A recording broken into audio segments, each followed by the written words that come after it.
할 특징이 없어요. 누가 썼는지, 누구에게 썼는지, 그러니까 발신자, 수신자, 받는 사람이 없습니다. 그래서 우리 1장 1절 대뜸 이렇게 시작하죠. 옛적에 선지자들을 통하여 여러 부분과 여러 모양으로 우리 조상들에게 말씀하신 하나님이, 이렇게 시작을 합니다. 물론 마지막에 13장 끝에 가면 누구누구에게 문안한다, 누가 누구에게 문안, 그 문안의 이야기가 붙어 있는데, 학자들은 그 뒤에 마지막 이 히브리서 맨 끝에 13장 맨 끝에 있는 부분을 히브리 기자가 진짜 쓴 것인지 아니면 후대 사람들이 그것을 붙여놨는지를 또 정확하게 알 수 없다, 이렇게 되어 있습니다. 그러면서 그럼 히브리서가 뭐냐? 히브리서가 그 서신이냐? 서신이라기보다는 히브리서는 한 편의 긴 설교집이다 라고들 얘기를 합니다. 그걸 조금 이렇게 얘기하면 한편의 논문과 같다, 이렇게 이야기를 합니다. 그것이 어떤 형식이든지 이렇게 글을 쓸 때는, 이렇게 책을 쓸 때는 책을 누가 읽을 것인지, 지금 누구를 염두에 두고, 예를 들어서 뭐 아동부의 아이들에게 글을 쓴다면 그 아이들이 알아듣기 좋은 말로, 쉬운 말로 글을 쓰겠지요. 그런 것처럼 또 뭐 이게 그 읽는 사람이 누구냐에 따라서 그것을 1차 독자라고도 하고 처음 독자라고도 합니다. 퍼스트 리더라고 하는데, 처음 독자이거나 혹은 1차 독자이거나 처음 쓸 때 누군가를 염두에 두고 썼을 것이다. 그리고 그 사람들이 누굴까? 그리고 그 사람들이 처한 상황은 어떤 상황일까? 그들이 있는 처지, 그들의 컨텍스트가 어떤 컨텍스트에서 이런 텍스트, 이런 본문을 쓰게 됐을까라고 하는 것을 이제 생각해 보는 것이죠. 그런데 이 히브리서는 이 히브리서를 듣는 사람들이 어떤 처지에 있는지, 이게 팔레스틴, 그러니까 우리 가나안이라고 하는 이스라엘 땅에 살고 있는 사람들을 위해서 쓴 건지, 아니면 지중해 일대에 있던 그 당시 그리스 헬라 문화권, 로마인들을 위해서 쓴 것인지, 이런 것들이 잘 알 수 없는 책입니다.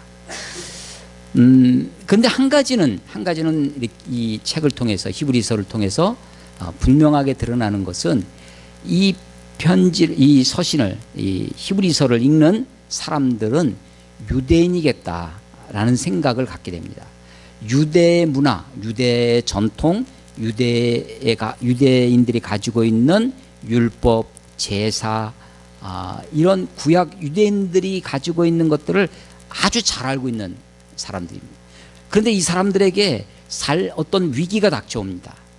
이 사람들 중에, 유대인들 중에서 예수님을 믿고 기독교인이 되었어요. 그러니까 유대교에서 기독교인이 된 사람들. 그러니까 우리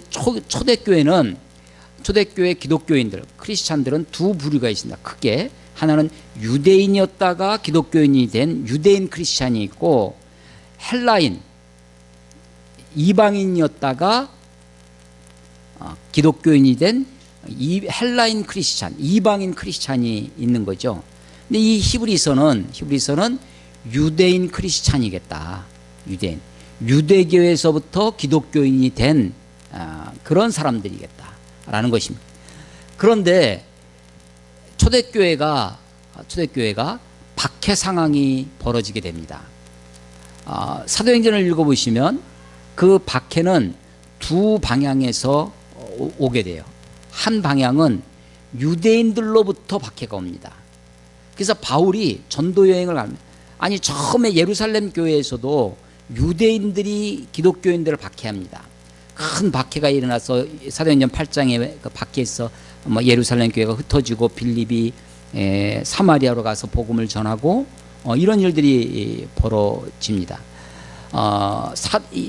후반부에 있는 사도 바울의 전도 여행도 바울이 유대인의 회당을 계속해서 찾아가요. 저한테도 아직도 이제 풀리지 않는 문제 중에 하나가, 하나님이 바울을 어떻게 부르셨냐면 이방인의 사도로 부르셨습니다. 그런데 사도행전 9장에 다메섹으로 가는 그 길에서 바울을 만나시고 이방인의 사도로 부르셨는데 그걸 바울도 알았어요. 그런데 바울의 전도 여행을 쭉 읽어보면 바울이 계속해서 어디를 가냐면 유대인의 회당에 갑니다. 유대인의 회당을 계속해서 유대인의 회당에 가서 유대인들로부터 박해를 받아요. 핍박을 받아요. 왜냐하면 유대인들이 유대교와 같지 않다는 거죠. 너는 새로운 것을 가리키는구나 라고 하는 것입니다. 여러 번 말씀드렸던 것처럼 처음 이 기독교가 안식일 날 모입니다. 그리고 성전에서 모이다가 점점점 안식일 다음 날, 오늘날 주일이라고 하는 일요일에 모이기 시작하고 성전이 아니라 다른 곳에서 교회로 모이기 시작하면서 완전히 유대교와 기독교가 분리되어지죠. 유대교로부터 박해가 계속 옵니다. 또 하나는 후반부로 가면요, 초기에는 유대교로부터 박해를 받는데 후대로 가면 로마인으로부터 박해를 받습니다. 그 로마로부터의 박해가 이제 그 박해 시대 아주 절정을 이루게 되고 로마의 화재, 네로 황제의 화재 뿐만 아니라 도미티안 황제라든지 여러 시대에 걸쳐서 초대교회 교인들이 로마로부터 박해를 받고 됩니다. 자, 히브리서는 유대인 크리스찬을 위해서 쓴 것이다.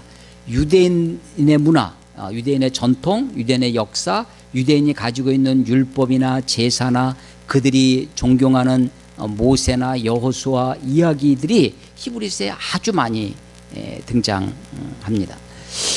그런데 그들에게, 그 유대인 크리스찬들에게 위기가 닥쳐요. 어떤 위기가 닥치냐면 박해라고 하는 그 상황이 벌어집니다. 그래서 이 사람들이 유대인에서부터 크리스찬이 된 이 유대인 크리스찬들이, 초대교회 교인들이 박해를 받으면서 어떤 현상이 벌어지냐면 다시 유대교로 돌아가려고 하는, 유대교로 회귀하려고 하는 그런 유혹 아래 처하게 되어집니다. 여러분, 이 신약 성경이 오기 전에 신구약 중간기 시대에 하나님의 말씀이 없는 시대가 있었어요. 침묵 시기라고 하는, 어둠의 암흑기라고 하는 이 침묵 시기에 여러 유대교 분파가 생깁니다. 뭐 바리새파, 사두개파, 이런 아주 큰 파도 있지만 에세네파라고 있었습니다. 에세네파. 이 사람들은 주로 하나님의 말씀을 후대에 전달해 주는 것을 아주 소중한 사명으로 여기고 그것을 위해서 따로 공동체 생활을 하고 성경을 이렇게 필사해서 옮겨 적는 그런 무리들이었습니다. 이 사람들이 주로 있었던 곳 중에 하나가 사해 근처에 쿰난이라는 곳에서 공동체를 형성하면서 쿰난 공동체라고 하는데 거기서 이제 성경을 옮겨 쓰게 됩니다. 그것이 이제 후대 1940, 지금부터 한 50여 년 전 1948년도에 발견이 되는데 그걸 사해사본이라고 합니다. 구약성경 39권이 다 있고요. 특별히 이사야서는 이사야서에 대한 주해서를, 이사야서는 복음서만큼이나 예수님에 대해서 소개를 해줘요. 예수님에 대한 예언의 이야기가 많아요. 그래서 이사야서는 제5복음서다라고 말할 정도입니다. 근데 그 이사야서를 그들이 이해하는 바대로 설명, 주석을 써놓은 것이 있어요. 이사야 주석서가 쿰난 공동체의 그 사해사본에서 발견됩니다. 또 그들이 가지고 있던 어떤 생각들, 우리가 가지고 있는 구약성경뿐만 아니라 다른 생각들이 쓴 글들이 발견이 됐는데 그 중에 보면요, 그들도 그 어두운 압제를 당하던 그 고난의 시기에 메시아 사상을 갖게 되죠. 메시아, 하나님의 일꾼을 우리들에게 보내주셔서 우리들을 구원해 주시겠다. 근데 그들이 가지고 있는 메시아 사상 중에 하나가 어떤 거였냐면 쿰난 공동체가 가지고 있었던 메시아 사상입니다. 그들이 가지고 있던 사상 중에 하나가 하나님의 일꾼, 하나님의 종, 하나님의 부리시는 영이 누구예요? 그걸 뭐라 그러죠? 하나님의 부리시는 영, 천사입니다. 천사. 그래서 하나님의 일꾼, 하나님의 종이 우리들에게 와서 우리를 구원해 줄 것이다 그 천사 중에 으뜸되는 천사를 그 유대인들은 생각하기를 누구라고 생각했냐면 미가엘이라고 생각했습니다. 뭐 미가엘, 가브리엘, 또 루시퍼 뭐 이렇게 타락했다고 하는 이런 천사장이 있는데 그 중에 미가엘이라고 하는 이 천사가 이 종말의 때 이스라엘을 회복하게 되면 그 중에 제일 으뜸이 되는 사람이 될 것이다. 하나님과 인간 사이에 그래서 이 유대인들 가운데 신구약 중간기를 거치면서 메시아 숭배 사상, 메시아를 기다리는 메시아 대망 사상, 메시아를 기다리는 그 사상 중에 하나가 뭐가 있냐면요, 천사를 숭배하는 것이 나타납니다. 그래서요, 골로새서 2장 18절에 보면 아무도 꾸며낸 겸손과 천사 숭배를 이유로 너희를 정죄하지 못하게 하라. 천사 숭배가 유대인들 가운데 생겨나게 되는 거예요. 그 초대교회 그 당시에 유대인들이 가지고 있던 그릇된 사상 중에 천사 숭배가 있었다고 하는 거죠. 오늘 본문에 보면 천사 얘기가 나오는데요. 천사보다 훨씬 뛰어난, 비교할 수 없이 뛰어나신 분이 하나님의 아들이신데 그분이 우리를 이 땅에 내려오셔서 우리를 구원해 주신다라고 하는 것이죠. 자, 히브리서는 누구를 위해 썼냐면 유대인에서부터 개종된 유대인 크리스찬을 위해 썼다.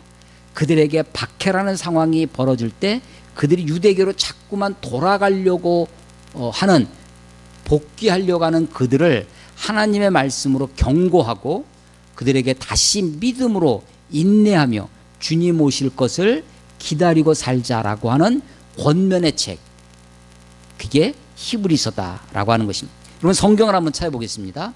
성경 히브리서 말씀을 한번 찾아볼 텐데요. 히브리서 2장 1절, 오늘 본문에도 있어요. 오늘 설교 본문에도 있는데 2장 1절 같이 한번 읽어보겠습니다. 그러므로 우리는 들은 것에 더욱 유념함으로 우리가 흘러 떠내려가지 않도록 함이 마땅하니라. 마땅하다. 흘러 지금 우리가 지금 편지를 쓰는 사람이나 이 히브리서를 쓰는 사람이나 읽는 사람이나 함께 우리가인 거죠. 초대교회의 그들이 흘러 떠내려가지 않도록, 그러니까 다시 그 믿음의 무리에서부터 떨어져 나가는 것이 않도록 그것을 유념해야 된다. 아주 매우 주의해야 된다 라고 얘기를 하는 거죠. 3장 12절 보겠습니다.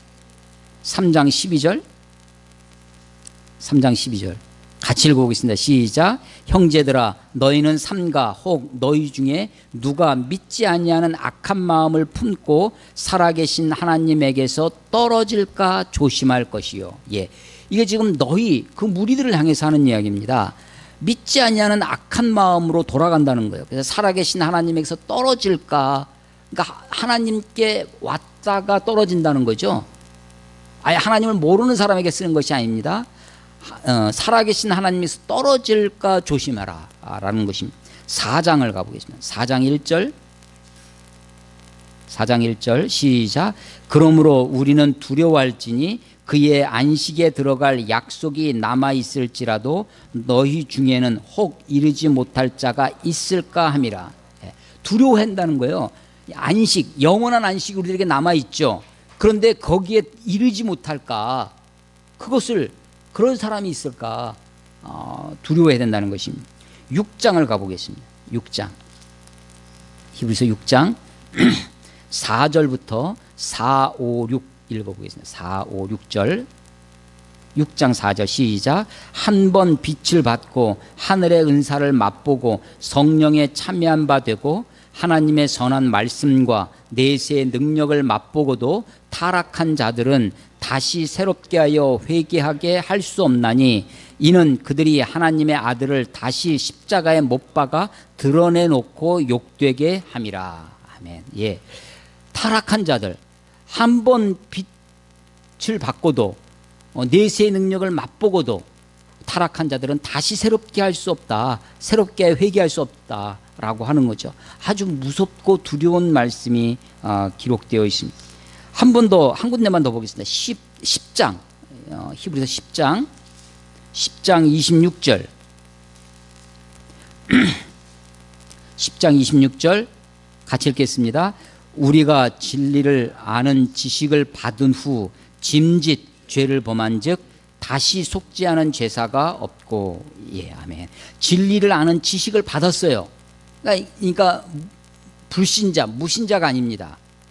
지식을 받았음에도 불구하고 짐짓, 고의로, 의도적으로 죄를 범한 자는 다시 속지 않은 죄사가 없다라고 하는 것입니다. 그래서 이런 사람들, 이렇게 유대인에서부터 기독교인이 된 유대인 크리스찬들이 박해라고 하는 상황 속에서 다시 돌아가려고 하는 그런 조짐이 보이니까 그들을 향해서 경계하고 경고하고 믿음에 붙어 있기를, 하나님의 말씀에 붙어 있기를, 인내하며 그 믿음을 지켜나가기를 권면하는 책, 이게 히브리서다라고 하는 것입니다.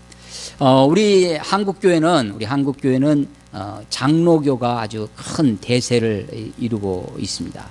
장로교의 교리 중에 칼빈의 5대 교리라는 것이 있어요. 그래서 우리가 튤립이라고, 이렇게 우리가 보통 튤립 꽃 있잖아요.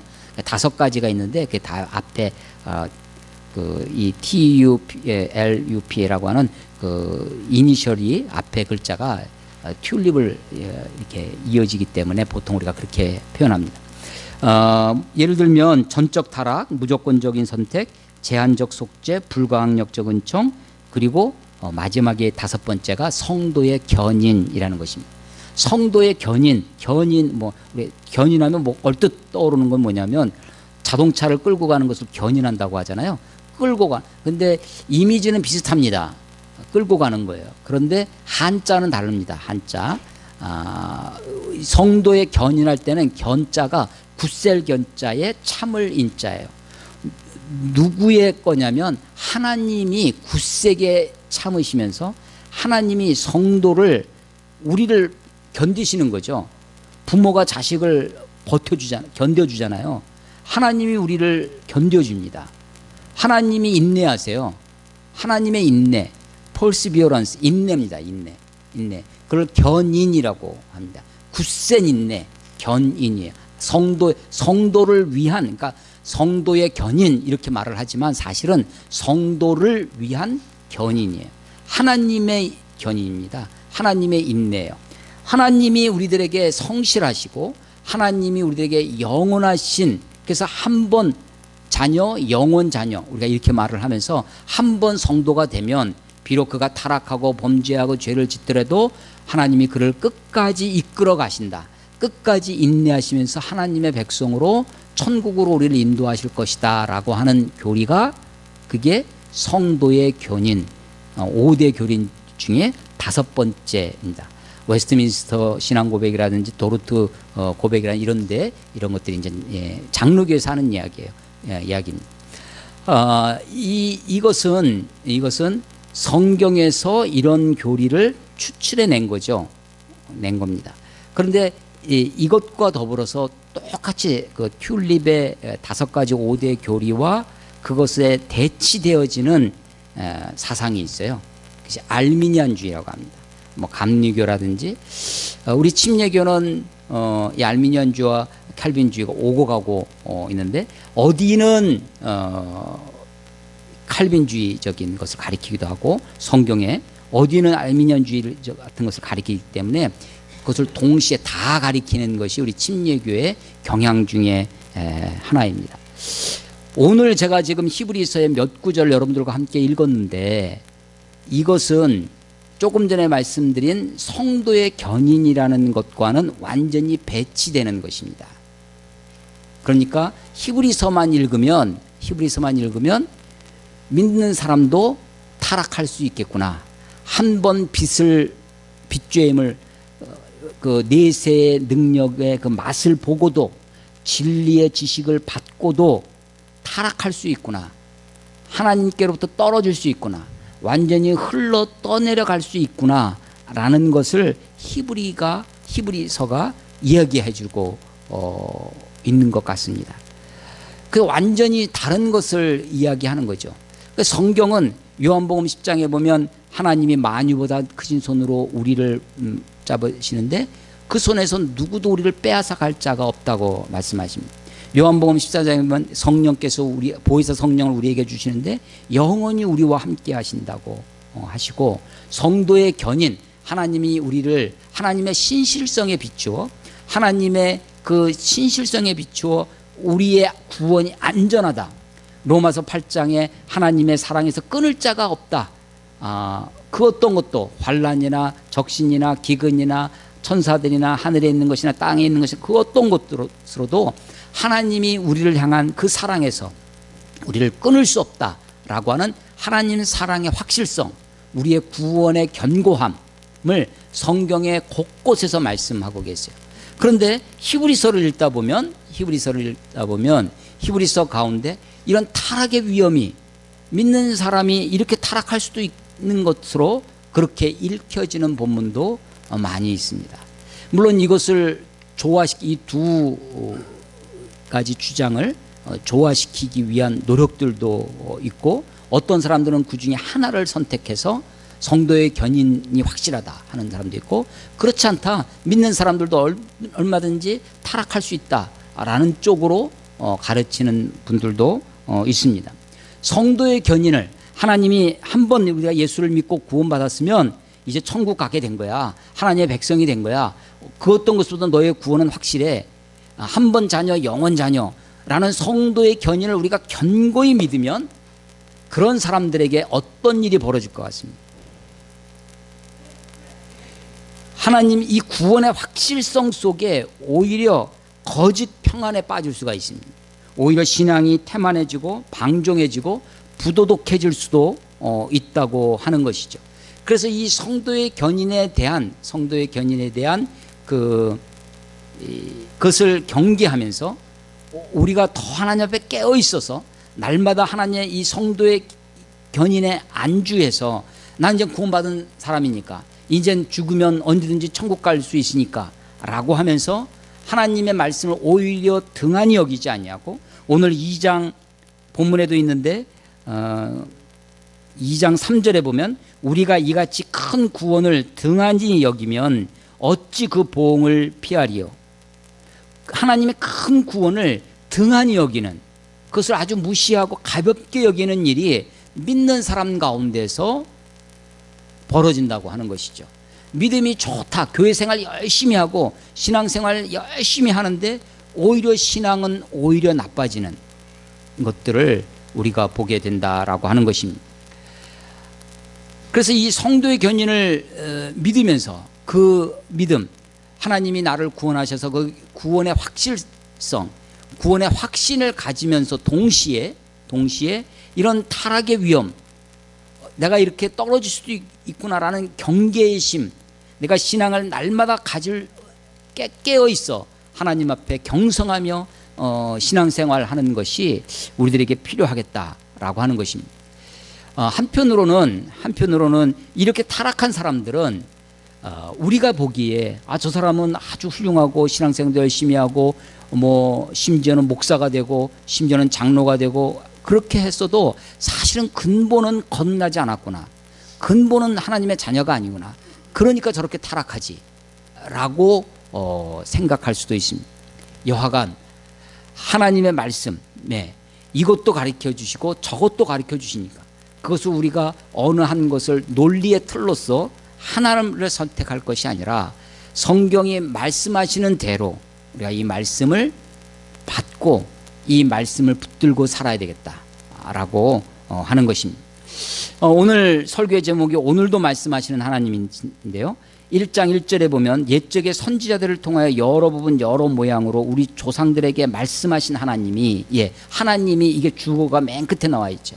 하나님이 옛적에, 특별히 구약시대에 있습니다, 선지자들을 통해서 말씀하셨습니다.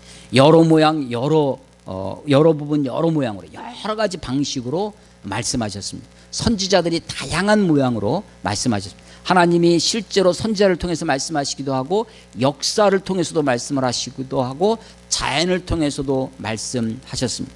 그런데 사람들이 그것을 제대로 다 알아듣지 못했습니다. 그리고 하나님의 말씀을 가벼이 여기게 됐죠. 그래서 2절, 이 모든 날 마지막에는 종말입니다. 그래서 그 날의 마지막이니까 종말이죠. 종말은 언제부터 시작된 거냐? 예수님이 오실 때부터 시작된 거죠. 이 모든 날 마지막에는 아들을 통하여 우리에게 말씀하셨으니, 아들을 말씀하시는 것이 아니라 아들을 통하여, 그러니까 예수 그리스도가 하나님의 계시입니다. 예수 그리스도가 하나님의 자기 계시, 하나님이 자기 자신을 우리들에게 확실하게 보여주시는 방법 중에 하나가 예수 그리스도, 예수님은 하나님의 최종의 계시입니다. 하나님의 완전한 계시죠. 그 아들을 통하여 우리에게 말씀하셨으니 이 아들은 만유의 상속자로 세우시고 또 그로 말미암아 모든 세계를 지으셨느니라. 이는 하나님의 영광의 광채시요 그 본체 형상이시라. 그의 능력의 말씀으로 만물을 붙드시며 죄를 정결케 하시는 일을 하시고 높은 곳에 계신 지극히 크신 이의 우편에 앉으셨느니라. 2절 중반부터 3절까지 7가지를 소개합니다. 이 아들에 대해서, 예수님 만유의 상속자라는 것입니다. 두 번째, 모든 세계를 그분은 창조주세요. 성자 예수님이 온 세상을 지으신 만물의 창조자이십니다. 3절, 이는 하나님의 영광의 광채십니다. 하나님의 영광이 있는데 그것이 드러나는 것이 광채죠. 빛의 그 광채라는 겁니다. 그분은 하나님의 본체 형상입니다. 우리는 그 형상을 닮은 존재이고 그분은 형상 그 자체입니다. 5번째가 능력의 말씀으로 만물을 붙드셨어요. 하나님은 세상을 창조하셨을 뿐만 아니라 만물을 보존하고 계신다. 붙들고 계신다는 거죠. 6번째가 죄를 정결케 하는 일을 하시고, 마지막 7번째가 지극히 크신 이 하나님이시죠. 그분 우편에 앉으셨느니라. 자, 초대교회가 예수님을 하나님으로 믿게 된 것이 획기적인 일이죠. 아주 놀라운 일입니다. 그 예수님이 죽으시고 부활하셔서 승천하셨는데 그 승천하신 예수님이 하늘 보좌 우편에 앉아 계신다. 그래서 보좌 우편에 앉으신 이것이 예수님을 하나님으로 믿게 된 초대교회 신앙의 고백인 것입니다. 그래서 7가지 아들에 대해서 이야기를 합니다. 4절, 그가 천사보다 훨씬 뛰어나다. 너희들이 가지고 있는, 유대인들이 가지고 있는, 그래서 신구약 중간기에 아까 말씀드린 쿰난 공동체를 위시한 유대인들이 가지고 있었던 천사 숭배 사상이 있었는데 그것이 아니라 그리스도가, 예수님이 하나님의 아들이신 그분이 우리를 구원한다고 하는 것을 이야기하시는 것입니다. 5절, 하나님께서 어느 때에 천사 중에 누구에게 너는 내 아들이라 오늘 내가 너를 낳았다 하셨으며, 시편 2편 7절 말씀입니다. 그 말씀을 인용해서, 그래서 히브리서가 구약의 책들을 가장 많이 인용하고 있는 책 중에 하나입니다.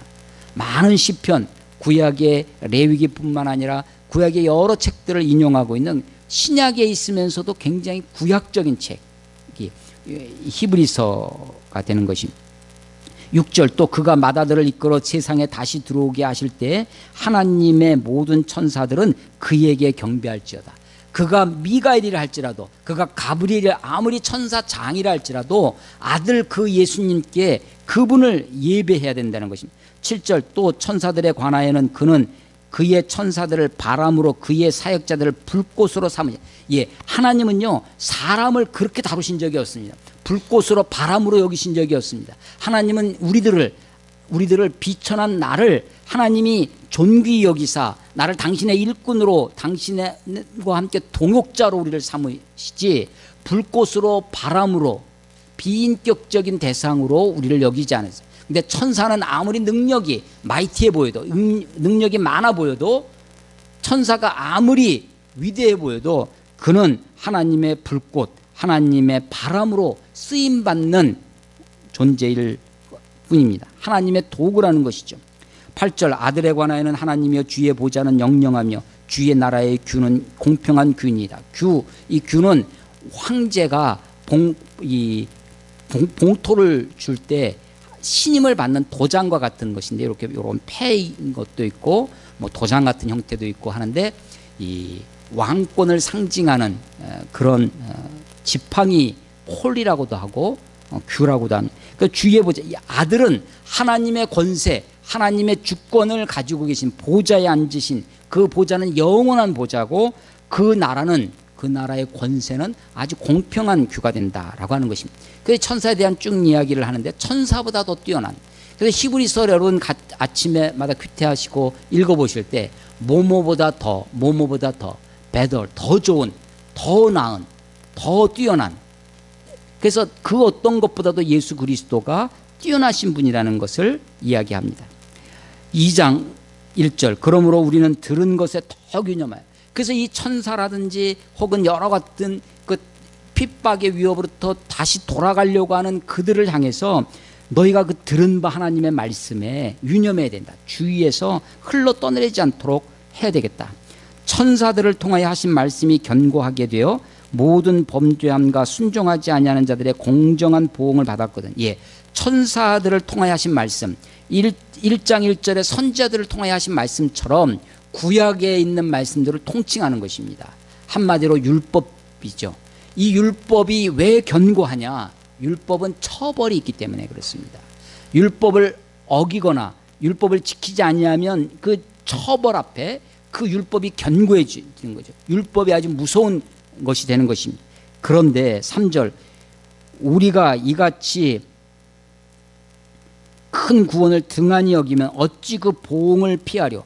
율법, 천사들이 전한 말을 어기면 그것을 지키지 않는 자에게, 범죄하거나 순종하지 않은 자들에게 보응이 있는데, 그것보다 더 뛰어난 하나님의 아들을 통해서 우리에게 말씀해 주신 이 구원의 진리를 등한히 여기면, 이 구원의 말씀을 무시하면 너에게 어떤 보응이 있겠느냐, 그 보응을 피할 수 있겠느냐라고 하시는 거죠.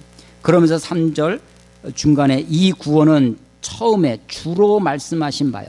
주로 말씀하셨다. 이 주로가 mainly가 아니라 주님으로, 그러니까 by the Lord, 주님으로, 예수님을 통해서 말씀하신 바요. 구원은 하나님이 말씀하신 바라는 겁니다. 들은 자들이 우리에게 확증한 바요. 누구냐면 사도들입니다. 사도들이 예수를 통해서 들은 말씀을 우리들에게 확실히 증거해 줬습니다. 확증한 바니 하나님도 표적들과 기사들과 여러 가지 능력과 및 자기의 뜻을 따라 성령이 나누어 주신 것으로서 그들과 함께 증언하셨느니. 하나님도 증언하십니다. 무엇을? 구원을. 예수 그리스도를 통한 하나님의 구원을 우리에게 증언해 주신다라고 하는 것입니다. 하나님은 말씀하시는 분이십니다. 하나님은 우리들에게 증언해 주시는 분이에요. 하나님이 말씀하시는 분이라는 사실은 하나님이 정말 인격적인 분이시라는 것을 우리가 보게 됩니다. 말씀하시기 원하시는 분, 우리와 소통하기 원하시는 분입니다. 선지자를 통하여 여러 부분과 여러 모양으로 우리에게 말씀하셨습니다. 왜 여러 부분 여러 모양으로 말씀하시겠어요? 우리가 못 알아들으니까 이런 방법 저런 방법으로 하나님의 간절한 마지막에 그 하나님의 간절한 하나님의 소원이 자기 아들까지, 아들을 통해서 하나님은 그래서 최선을 다해서 우리에게 말씀하시는 것입니다. 하나님이 하실 수 있는 최선, 아니 하나님은 우리들의 정신, 뇌를 조작을 하신다든지 우리들을 몰아가실 수 있을 텐데 우리를 그렇게 하지 아니하시고 끝까지 우리가 자원하는 마음으로 자의로 하나님께 순종하고 하나님의 말씀에 청종하고 귀 기울이게 하시기 위하여 끝까지 말씀하시는 분입니다. 하나님의 인내가 여기에서 드러나죠. 선지자들을 통해서도 말씀하신 분이 마지막에는, 이 모든 날 마지막에 아들을 통하여 우리에게 말씀하십니다. 그러니까 이것은 하나님의 최선입니다. 하나님의 인격적인 길이고 말씀의 길, 사랑의 길, 인내의 길입니다. 하나님이 여러 모양 여러 부분으로 말씀하시다가 마지막에 예수 그리스도를 통해서 우리에게 말씀하고 계신다라고 하는 것입니다. 자, 하나님이 말씀하신다면 우리가 어떻게 해야 되겠습니까? 당연히 들어야 되겠죠. 아예 하나님의 말씀을 안 들으려고 하는 사람이 있어요. 귀를 닫고 있는 사람들이 있습니다. 완악하고 고집세고 완고해서 하나님의 말씀을 듣지 않으려고 하는 자들이 있어요. 그런데 히브리서는 기본적으로 이미 하나님의 말씀을 들었던 사람들, 성경은 기본적으로 불신자를 위해서 쓴 것이 아니라 성경은 기본적으로 하나님의 사람들을 위해 쓰신 책입니다. 믿는 사람들, 저와 여러분들을 위해서 성경을 쓰신 것이죠. 그래서 성경을 하나님의 말씀을 아예 듣지 않으려고 하는 사람들, 귀를 막고 있는 사람들도 있지만 하나님의 말씀을 들은 자들이라면 하나님의 말씀에 어떻게 반응해야 할 것인가를 우리가 생각해야 될 것입니다. 성경 한 권 찾아보겠습니다. 히브리서 4장 1절 2절. 히브리서가 뭐라고 가르쳐 주는지 4장 1절 2절 같이 한번 읽어보겠습니다. 시작. 그러므로 우리는 두려워할지니 그의 안식에 들어갈 약속이 남아있을지라도 너희 중에는 혹 이르지 못할 자가 있을까 합니다. 그들과 같이 우리도 복음 전함을 받은 자이나 들은 바 그 말씀이 그들에게 유익하지 못한 것은 듣는 자가 믿음과 결부시키지 아니함이라. 예, 그렇습니다. 그러니까 하나님의 말씀을 들으면 우리가 무엇과 결부를 시켜야 돼요? 믿음과 결부를 컨바인 함께 묶어놔야 됩니다. 결부를 시켜야 돼요. 결박을 믿음으로 하나님의 말씀을 믿음으로 받아들여야 되는 것이죠. 그래서 하나님의 말씀을 견고히 말씀과 나를 일치식 자꾸 말씀과 가까이 말씀과 나를 컨바인 시켜야 된다는 것입니다. 결부시켜야 된다는 것입니다. 하나님의 말씀을 들었음에도 불구하고 복음 전환을 받았음에도 불구하고 유익하지 않아요. 신앙이 우리를 유익하게 해야 되는데 유익하지 못한 것은 그 말씀에 믿음으로 반응하지 못하기 때문입니다. 한 군데만 더 보겠습니다. 5장 12절 5장 12절 12절에서 14절 12절에 14절 같이 읽겠습니다. 시작. 때가 오래되었으므로 너희가 마땅히 선생이 되었을 터인데 너희가 다시 하나님의 말씀의 초보에 대하여 누구에게서 가르침을 받아야 할 처지이니 단단한 음식은 못 먹고 젖이나 먹어야 할 자가 되었도다. 이는 젖을 먹는 자마다 어린아이니 의의 말씀을 경험하지 못한 자요 단단한 음식은 장성한 자의 것이니 그들은 지각을 사용함으로 연단을 받아 선악을 분별하는 자들이니라. 아멘. 예. 하나님의 말씀을 믿음으로 받아야 된다. 믿음으로 결부시켜야 된다라고 하는 것이고, 두 번째는 하나님의 말씀을 말씀 안에 성장해야 된다는 것입니다. 성숙해져야 되겠다. 어린아이 같이 젖만 먹는 아이가 있지 아니하고 장성한 자가 되어서 단단한 음식을 먹는 사람이 되어야 되겠다. 이미 이 말씀은 히브리서는 마땅히 때가 오래되었으므로 너희가 마땅히 선생이 되어 신앙생활 한 지가 오래됐다는 거예요. 그럼에도 불구하고 말씀의 초보의 단계에서 머무르고 있는, 말씀의 초보에 머무르고 있는 자들을 경계하는 것이죠. 그래서 하나님의 말씀을 젖이나 먹는 부드러운 말씀, 칭찬의 이야기, 축복의 말, 위로의 말에만 귀 기울일 것이 아니라 단단한 음식을 먹기 힘든, 자꾸만 목에 걸리는 내 삶을 건드리는 그런 말씀 앞에 단단한 음식을 먹는 하나님의 말씀 앞에 성숙된 자가 되어야 되겠다. 이 성숙된 자가 되기 위하여 오늘 5장 13절에는 지각을 사용해야 된다.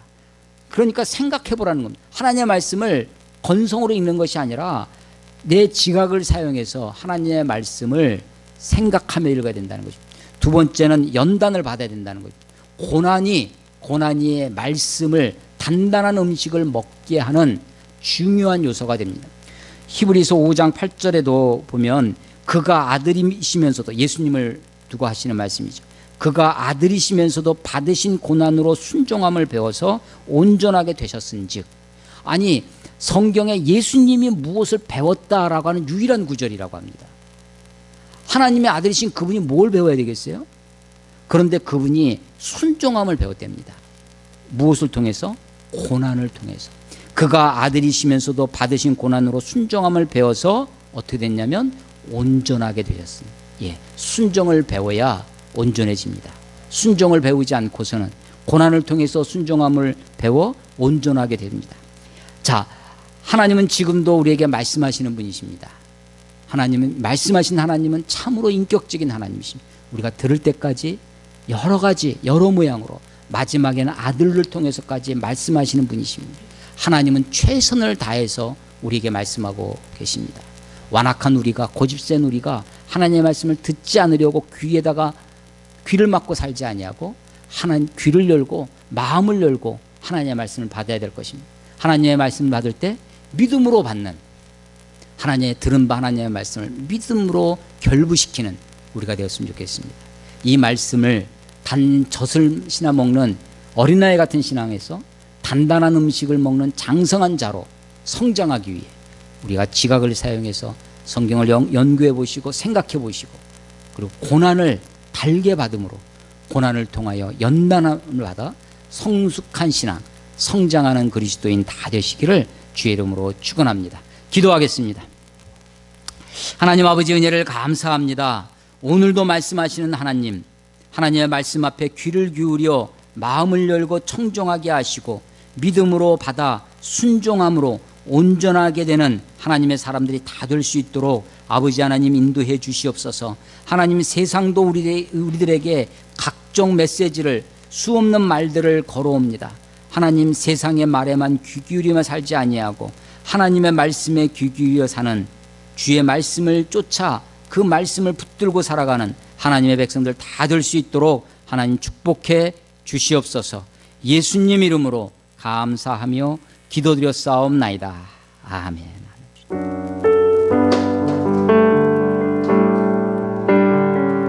주님 말씀하시면, 주님 말씀하시면 내가 나아가리라. 주님 뜻이 아니면 내가 멈춰서리다. 나의 가고 서는 것 주님 뜻에 있으니, 오 주님 나를 이끄소서. 뜻하신 곳으로 다